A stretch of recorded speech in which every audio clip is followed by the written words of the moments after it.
¿Qué tal amigos? Muy buenas tardes y espero que se encuentre todo muy bien.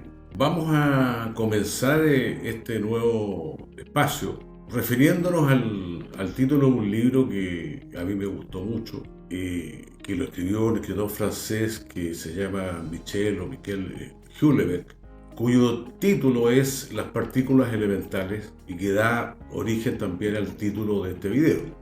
Las partículas elementales se refieren fundamentalmente a la aparición, digamos, de este microcosmos que se daba a llamar la física de partículas, la física cuántica o mecánica cuántica, y cómo esto ha podido revolucionar, digamos, nuestro conocimiento, nuestro saber, la ciencia, incluso llegando más allá al tema de la filosofía, etcétera, que nos mueve a pensar de que ha ocurrido, podríamos decir, una verdadera revolución científica desde que aparece Einstein a fines del siglo XIX y principios del siglo XX con sus dos grandes teorías, la teoría de la relatividad general y la teoría de la relatividad particular, que pone en jaque la física clásica que existía hasta ese enunciado, hasta esa hipótesis, esta propuesta científica.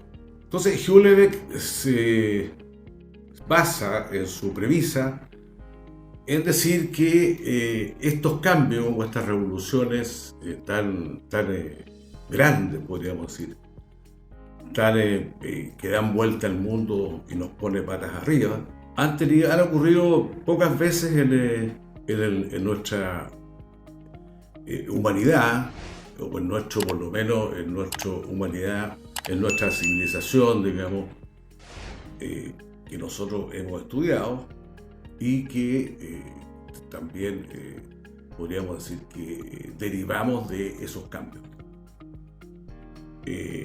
Houellebecq dice fundamentalmente que un principal cambio epistemológico ocurrió hace 2000 años con el nacimiento de Jesucristo y el surgimiento del cristianismo, que da origen, digamos, desde el punto de vista de los valores morales, éticos, de lo que hay que hacer y lo que y lo que no hay que hacer, lo está prohibido, está permitido, con los 10 mandamientos, etcétera, etcétera.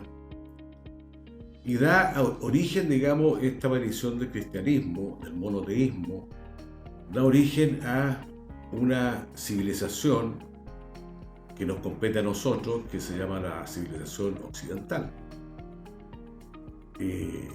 Obviamente que los cambios que se producen con la llegada del cristianismo fueron paulatinos, no fueron un día para otro, obviamente. Duraron siglos, pero lentamente los principios y valores morales, éticos de la religión cristiana nos va a situar en la cuna, digamos, de la civilización occidental. Y digo esto occidental porque obviamente que otras civilizaciones, como la civilización china o la civilización musulmana, islámica, por nombrar dos, digamos, siguen sus caminos totalmente distintos a lo que nosotros conocemos como la civilización occidental. Ahora, esto pensemos que da origen a un derecho, a unas leyes, a la formación posterior de los estados, bajo este prisma, digamos, de nuestro origen judeo-cristiano como civilización, desde el punto de vista de los valores, principios, etcétera, reglas que deben seguirse. Y por otro lado, la filosofía de Grecia y Roma, que también está presente en nuestro pensamiento occidental. Como digo, esto da origen a un cambio paulatino que nos lleva a lo que nosotros conocemos hoy día como Occidente. y se va a reforzar obviamente después con los valores surgidos con la Ilustración, la Revolución Francesa, la independencia de Estados Unidos, de Inglaterra, que van formando, digamos, el cuerpo de legal, moral, ético, y después económico, de intercambio entre las naciones, etcétera, de lo que nosotros llamamos el mundo occidental de hoy. Ahora bien, obviamente que el tema de este nuevo surgimiento, de esta nueva física, podríamos decir, partió con Einstein y con Planck, que da surgimiento a la física partícula, a la mecánica cuántica, física cuántica. También, digamos, supone, según Hewlett, una verdadera revolución o bien un cambio epistemológico de igual importancia que el cambio que hubo con el surgimiento del cristianismo. Es una teoría audaz, podríamos decir, por decirlo menos, pero que si nosotros pensamos todas las aplicaciones que ha tenido esta física de partículas en nuestra vida cotidiana, nos daremos cuenta que las aplicaciones que nosotros usamos vienen derivadas de estos estudios de física adelantada. O sea, la nanotecnología, la física de partículas y los materiales de teléfonos celulares, los televisores, los autos eléctricos, etcétera, etcétera. Ahora, hay una lucha enorme, feroz, por la computación cuántica, que ya son palabras mayores. O sea, pensemos que la computación normal, yo no soy experto, solamente soy curioso en estos temas y trato de divulgar estos temas a la gente curiosa también. La computación cuántica revoluciona toda la computación actual, porque la computación actual está basada en información que viene dada por los bits de información, que son un bit puede estar en el estado 0 o el estado 1. O sea, un bit puede ser 0 o puede ser 1. Ahora, la computación cuántica señala que el bit puede estar en 0 y 1 al mismo tiempo. O sea, puede ser, por ejemplo, un bit de información que esté informando sobre la raza de un animal o la especie animal. Puede ser 0, que puede ser gato, o puede ser 1, que puede ser perro. Supongamos esto un ejemplo muy burdo, pero para que nosotros nos demos cuenta, digamos. Ahora, en la computación cuántica, el bit puede ser 0 y puede llegar hasta 1, pasando por todos los estados. O sea, 01, 02, 03, 04, 05, etcétera, etcétera, etcétera. Entonces, la cantidad de información que se puede transmitir a través de la computación cuántica se duplica y se multiplica por 1000. O sea, una computadora cuántica puede resolver un problema que tardaría años una computadora o un grupo de computadoras, una supercomputadora podría resolverlo en media hora, lo que le tardaría a una computadora, una gran computadora normal, le tardaría, digamos, 2 o 3 años. Resolver problemas de probabilidades matemáticas, de estadística, etc. O sea, eso digamos, da cuenta de la importancia de quien maneja la computación cuántica, va a manejar el futuro. En Estados Unidos, IBM ha sido una de las primeras empresas que ha desarrollado o está desarrollando de forma bastante consistente la computación cuántica. Ahora, si uno cree que una computadora cuántica es una cosa chiquitita, no. La computadora cuántica es una cuestión enorme que ocupa casi toda una pieza y que finalmente vaya a saber uno cómo funciona internamente, porque realmente habría que ser experto en física o experto en física de partículas para entender bien eso. Pero lo que importa a nosotros es que, claro, quien maneje esa tecnología y que China, digamos, obviamente otro país que está muy desarrollados en computación cuántica. Algunos dicen que está más desarrollado que Estados Unidos. China está empezando a aplicar la computación cuántica, o tratando de aplicar, mejor dicho, esta computación cuántica, que la velocidad, como digo yo, es 1000 veces más rápida que una computadora normal. Está tratando de aplicarla a computadores personales y están haciendo en un sector de China que no, en este minuto, no sé si en Tianjin, me parece que es la ciudad de Tianjin, digamos, al oriente, al nororiente, digamos, nororiental, está muy cerca de Pekín, digamos, a 150 kilómetros de Pekín, y una ciudad portuaria. Ahí están experimentando en la computación cuántica que se traspase a una computadora personal. Esto es un salto gigantesco también. Y cuando lleguemos a eso, que puede ser en 20 años más, o en 10, no sé, podemos tomar en cuenta, digamos, que si aplicamos eso a nuestros computadores, la revolución sería como la medición de Internet nuevamente. Ahora, una última cosa, también que me ha llamado la atención por curioso. Yo no soy astrónomo, pero en todo caso, uno de tanto estudiar y ver y qué sé yo, empieza a entender algo de astronomía. Es lo captado por el telescopio espacial James Webb en estos últimos días, digamos, podríamos decir semanas, con respecto a la captación, digamos, a las fotos que se están dando a conocer de la aparición de 6 galaxias que se llaman tempranas. Y se llaman tempranas porque están muy cercanas, digamos, a el Big Bang. O sea, el nacimiento del universo, que toda la teoría dice que surge de una explosión nuclear gigantesca.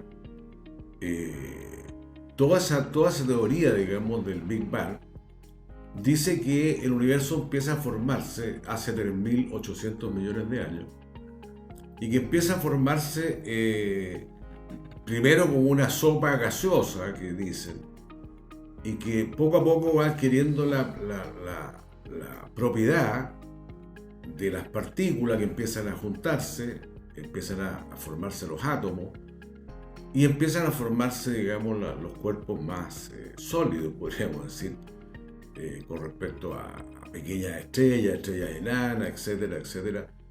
Y estamos hablando de 13.800 millones de años, y pasan muchos años, millones de años, antes de conocerse la existencia de galaxias.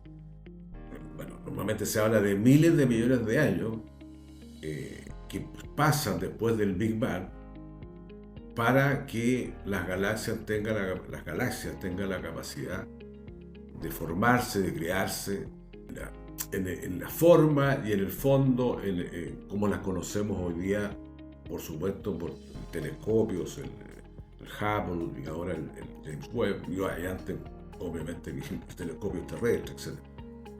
En todo caso, bueno, el tema es que el descubrimiento, si es verdad, porque todavía está un poco en duda, el descubrimiento, si es verdad, pone patas arriba a toda la astrofísica desde hace prácticamente 100 años, cuando Lemaitre dijo, digamos, que el universo se había creado a partir de una diminuta partícula de una densidad infinita y de una temperatura infinita, o sea, un caliente absolutamente y una densidad que todo el universo que había en la cabeza de un alfiler.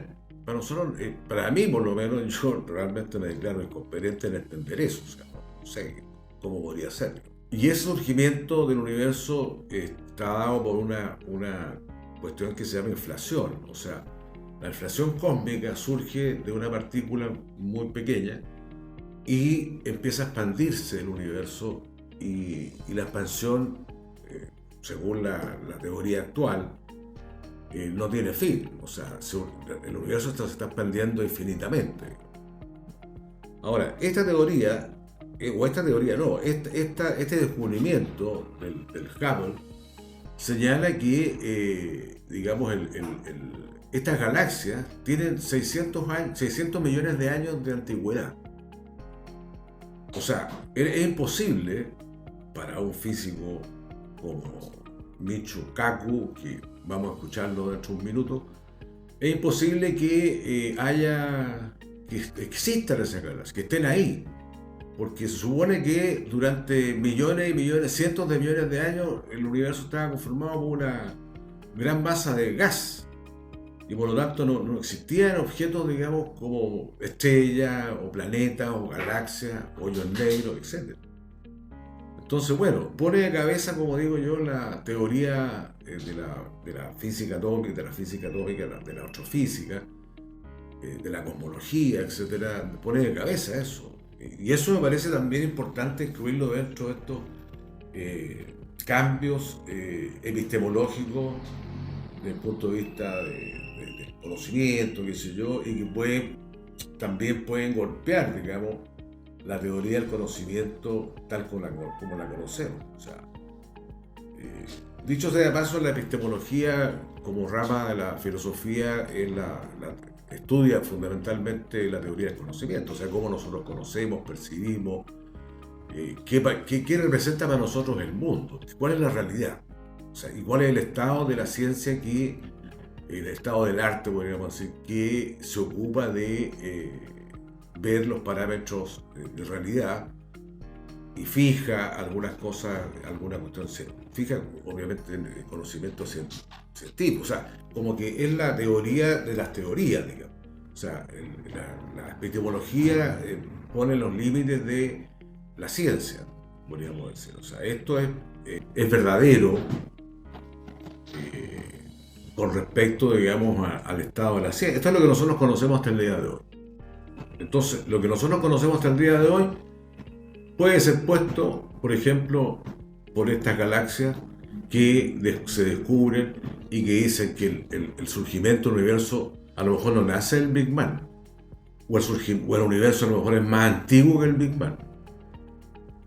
Entonces, claro, o sea, todos los científicos y los físicos más importantes, como Kaku, que es de los físicos teóricos más importantes en la actualidad de Estados Unidos, es una persona de origen japonés que vivió toda su vida en Estados Unidos. En todo caso, como les digo, pone de cabeza esta teoría, tal como la puso en su minuto el cristianismo, puso de cabeza todas las religiones politeístas, puso de cabeza los valores y principios y las reglas morales que existían hasta ese minuto.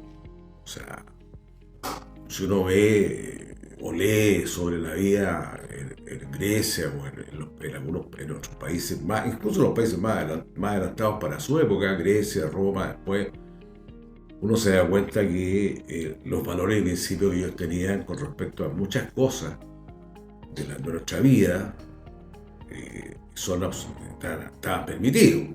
O sea, estaba permitido en Roma, si uno ve algunas películas o documentales, el incesto no era pecado.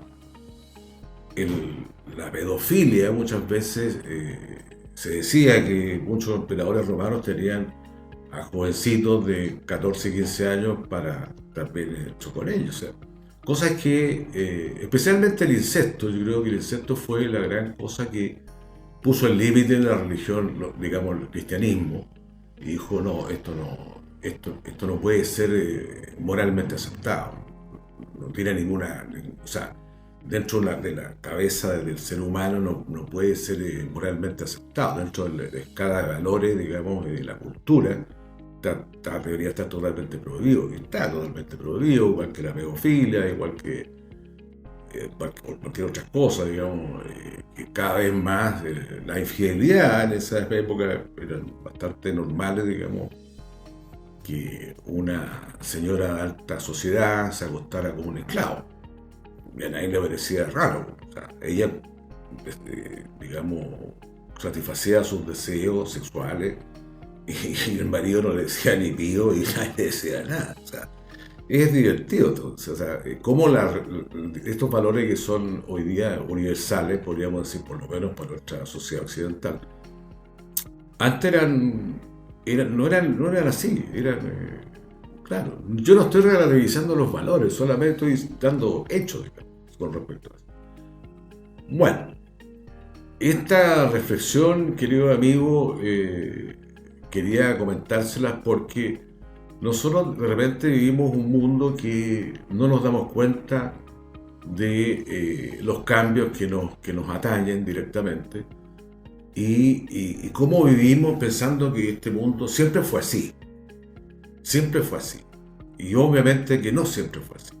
Y que han habido cambios paradigmáticos, la Revolución Francesa, qué sé yo, la independencia de Estados Unidos, bueno, para nosotros, digamos, la independencia de Chile, etcétera. Pero, claro, nosotros lo consideramos todo normal porque el mundo es así, qué sé yo. Bueno, el mundo no siempre fue así y los valores que nosotros tenemos no siempre se respetaron, etc. Entonces, bueno, este comentario está dedicado a esa reflexión y espero que les haya gustado y que no haya sido muy tedioso la explicación porque francamente el tema no es muy divertido, o sea, no es divertido, pero, eh, pero para gente que a lo mejor le guste más la filosofía, bueno, pero en todo caso son curiosidades que a mí me gusta por lo menos divulgarla y comentar. Si les gustó este video, déjenme un like y si les gustó más todavía, suscríbanse a mi canal. Les deseo una muy buena tarde y que lo pasen muy bien y que estén todos bien. Muchas gracias y hasta luego.